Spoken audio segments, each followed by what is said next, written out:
I am Italo Medeiros, reporter from Intercultural News. And I'm Bruna Porto, redactor from Intercultural News. And today we are here with Beata Angelica. He's from the U.S. Department of State. She is an American diplomat, no? Nice to meet you. Very nice meeting you. Nice to meet you. Very nice meeting you. Thank you for the invitation. Thank you. Would you tell us a little about your academic and professional life to inspire us a little?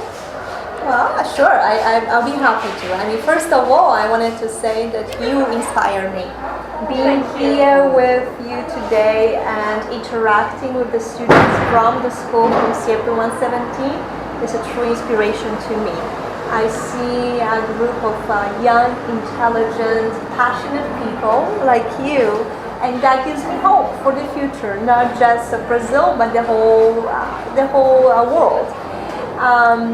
Going back to your question about my personal story, I think everybody has a very interesting story to tell, and everybody learns from their own story. I would say the main principle in my story is education. I always say education is the basis. It gives you a foundation for everything you do in life, and education never stops. It continues for the rest of your life, so you have to keep your mind open.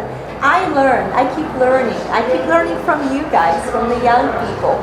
I learn from travel, I learn from reading, I learn from every culture that I interact with in my life as a diplomat. So when I travel and work in different countries, I always have a training in language and culture of that country. So in my career as a US diplomat, I already worked in Poland for 2 years, Angola, Afghanistan, and now here in Brazil. And that is my life education. But I started in a university studying international affairs and foreign service. Wow. What do you think that is the cultural significance of the national parks? I think U.S. national parks, the system of U.S. national parks is very symbolic of U.S. democracy because it's a system created for everybody, not only the people who have money and resources, but everybody that can enjoy the beauty of the national spaces, of wildlife, of historic places. So the cultural significance of national parks is that democratic aspect that the national parks belong to everybody. For students that are interested in working in national parks, what kind of course can we study to work there? To work at national parks, I think to work directly at the national parks, you need degree in biology, environmental science, management. Probably languages are very helpful. So I think you are already ahead of the curve. And I am sure that a similar system exists here in Brazil that you could join with all those degrees. And for example, Amazonas, for example, Floresta da Tijuca, if somebody loves nature, I'm sure you can contribute with your education to work to preserve your own heritage, natural heritage in Brazil. Okay, we talked a little about national parks, but how do you think that can a national park change a nation? How a national park change an issue? I think when national parks were created in 1800s in the United States, I think that changed a whole philosophy of the United States because of that concept of democratic access and preservation for the generations that we talked about earlier. So for all the generations that experience national parks, enjoy national parks, I think the issues like preservation of environment, yes, of volunteering, of taking care of future generations. Those are very important issues for any country, yes. And I think national parks give you the platform, give you opportunity to realize that you are part of a system, of nature, of a country, of the world. Yeah? That we are all connected. I think that's probably the most important thing. National parks make you realize that we are part of the same world. Yes. Do you think the fact of having a lot of national parks in USA, it can be difficult to take care because of the weather, like being too hot or too cold? You know, every national park is different. It has its own microclimate. So if you're talking about changes in weather or in general, I don't know if there is any direct impact of the national parks. Perhaps maybe I don't know to answer your questions directly, but they are created. There is a whole system that takes care in learning, yes, studying the impact of the climate on the national parks. So I am sure that our U.S. national park system has a system developed to monitor, study, prevent, and correct those changes. Okay. The United Nations for Education, Science and Culture Organization, the UNESCO. Yes. It's an organization so important for the world and mainly for the United States because of the places. So, what do you think that how can it change the road when we are talking about national parks?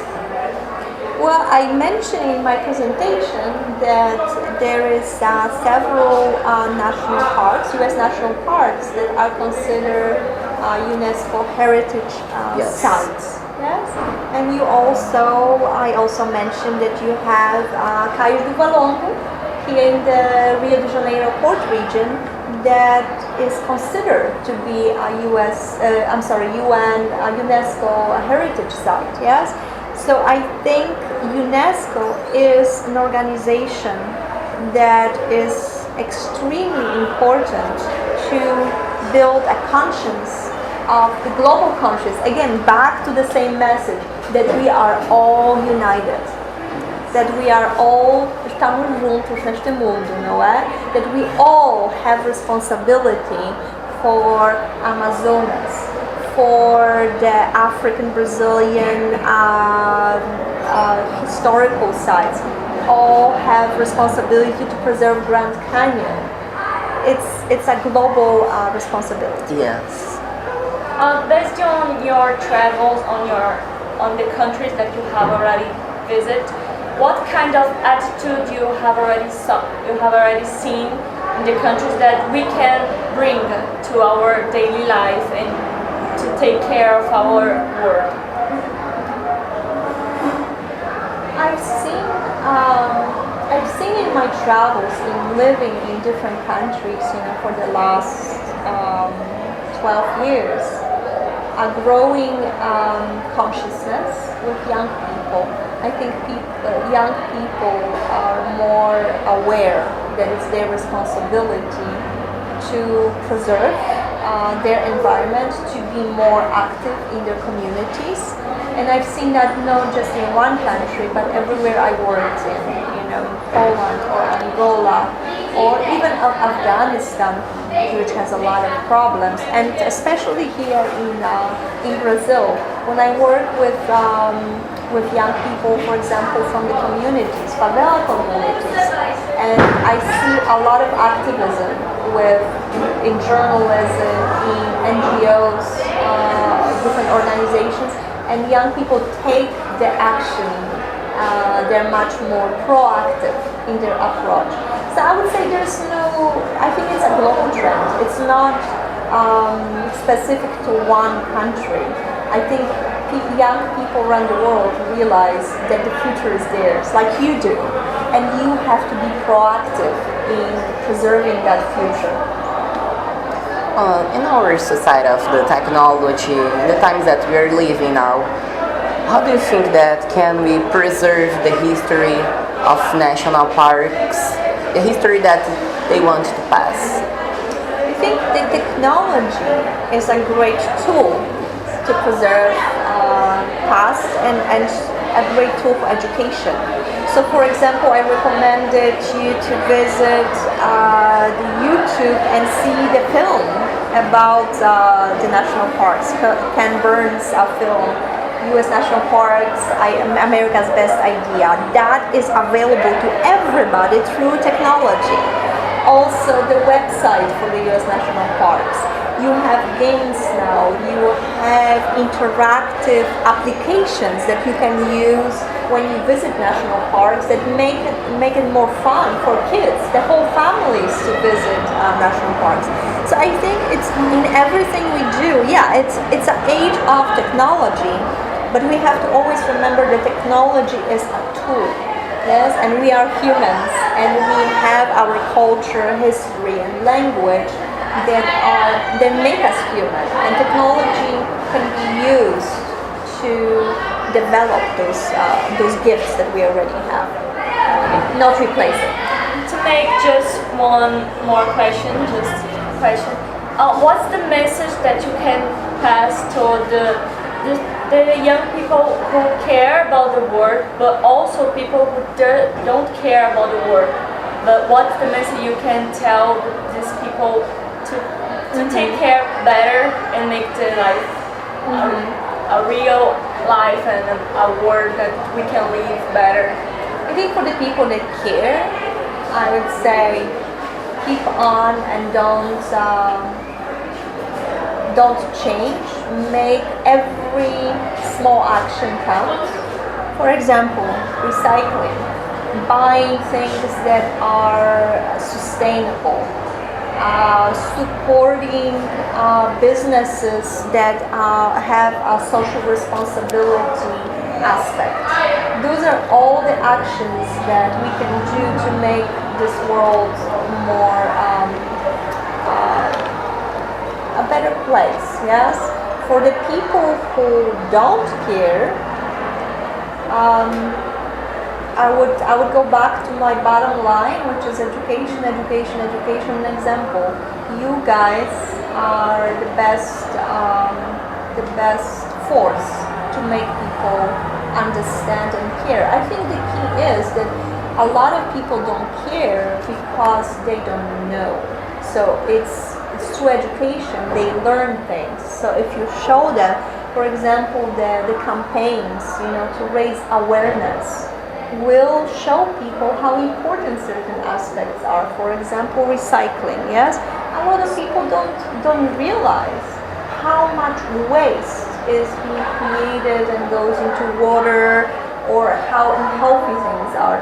But if they learn, maybe they will care. So it's all about back to education. That's all. Thanks for coming. Thank you so much. Nice to meet you. Thank you very much. It was a pleasure. Okay, Italo Medeiros for Intercultural News. And Bruna for Intercultural News as well.